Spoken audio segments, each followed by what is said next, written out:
Greenpeace activists staged dramatic protests in heart of Brussels, unfurling giant inflatable puppets of Russian President Vladimir Putin and U.S. President Donald Trump outside the European Council and European Commission buildings. The message was blunt: stop funding Moscow. The protest comes at a pivotal moment for Europe's energy policy. The imports of gas from the United States are booming, but the EU shouldn't be handing the keys to our energy system to an unreliable partner like Trump. The only way for Europe to secure its sovereignty and energy security is by phasing out gas and transitioning to a renewable energy system. It is a very dangerous idea to pass the keys to Europe's energy system to an unreliable partner from Trump. Europe has to break free from tyrants and transition to a renewable energy system that cannot be controlled by dangerous leaders. On Monday, the European Union finally delivered on a promise made years ago, setting a definitive end date for Russian gas. After nearly 5 years of delays, Brussels approved a binding law that will ban Russian gas from the EU market by 2027. The regulation, passed by a large majority despite opposition from Hungary and Slovakia, marks a point of no return. National governments will no longer have room to maneuver. New contracts for Russian gas are outlawed. Existing ones must be terminated. Companies that fail to comply could face fines of up to 3.5% of their global turnover. Before Russia's invasion of Ukraine in 2022, more than 40% of the European Union's gas came from Russia. By 2025, that share had dropped to around 13%, still reduced but far from irrelevant, especially for Germany, whose industrial economy was built on cheap, reliable energy. Under the new law, Russian liquefied natural gas will be banned by the end of 2026. Pipeline gas will follow before September 30th, 2027, with only narrow technical extensions allowed if countries struggle to fill storage ahead of winter. Before the start of Putin's war, Europe got 45% of its gas supplies and 50% of its coal imports from Russia. Russia was also one of our largest oil suppliers. This energy appeared cheap, but it exposed us to blackmail.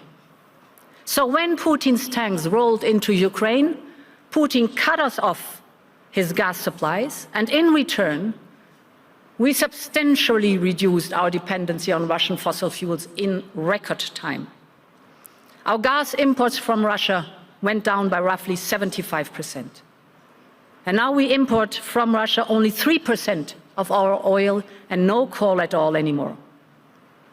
But freedom came at a price. Households and businesses saw sky-high energy costs, and bills for many are yet to come down. On paper, it is a clean break. In practice, it is a risky one. Replacing Russian gas largely means buying more liquefied natural gas from the United States. Industry estimates suggest U.S. LNG can be up to 40% more expensive. Critics warn Europe is swapping one dependency for another at a time when political uncertainty in Washington raises questions about future supply and pricing. At the same time, we are increasing our internal consumption of gas, which is of the utmost importance, in particular in gas-based chemistry. There are facilities being built in the Volga region in Siberia, in the Russian Far East. We are also providing better supplies of gas to our settlements and cities. Over the last 5 years, we have built more than 100,000 kilometers of gas distribution networks, thereby propelling our level of gasification to almost 75%, and this level will only grow. To be more precise, the gasification level stands at 74.7% since 2019. It has grown by 6.1 percentage point. We're also continuing with the social gasification program over the last 4 years. Almost 1 million households have got access to pipeline gas, and we expect the number to grow by another 2 million in future. 1,393,000 plots have been connected to the gas distribution networks.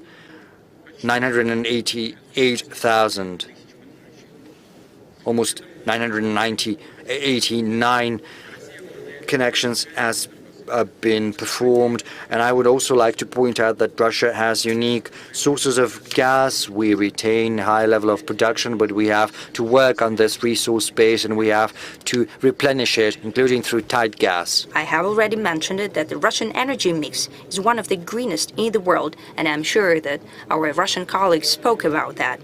That means that the overwhelming percentage of power in Russia, that is 87%, is produced with minimal or zero carbon footprint. By that, I mean natural gas and nuclear generation, renewables and hydropower. Our companies are implementing the green projects and long-term generation, not only in Russia but abroad as well. For example, Russian scientists, engineers and managers have implemented more than 400 projects in hydropower in 55 countries of the world.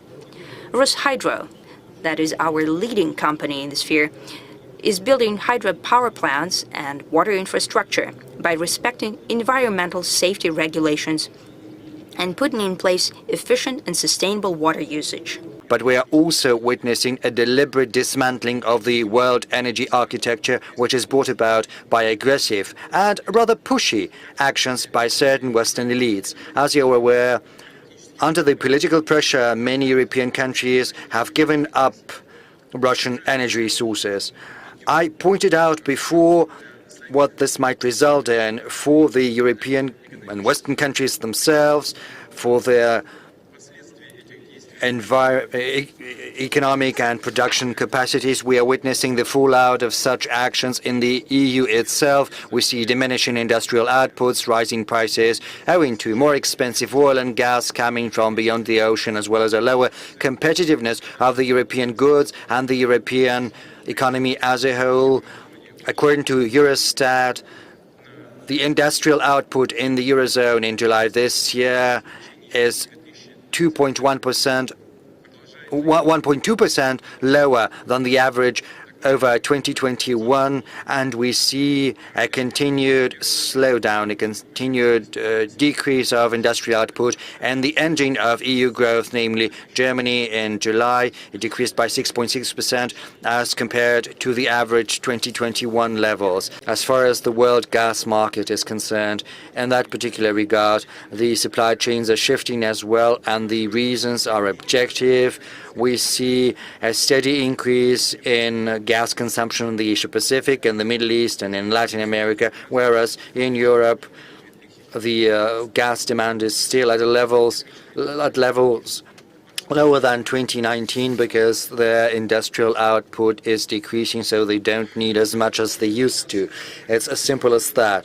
So it might seem that the fact that certain European countries have given up Russian gas, the blow-up of Nord Streams, would have severed us from conventional markets and dealt a blow to an important part of our energy sector. And indeed, we have to admit, at first our gas exports decreased somewhat, only to bounce back and start growing. It has not fully recovered, but the direction is evident.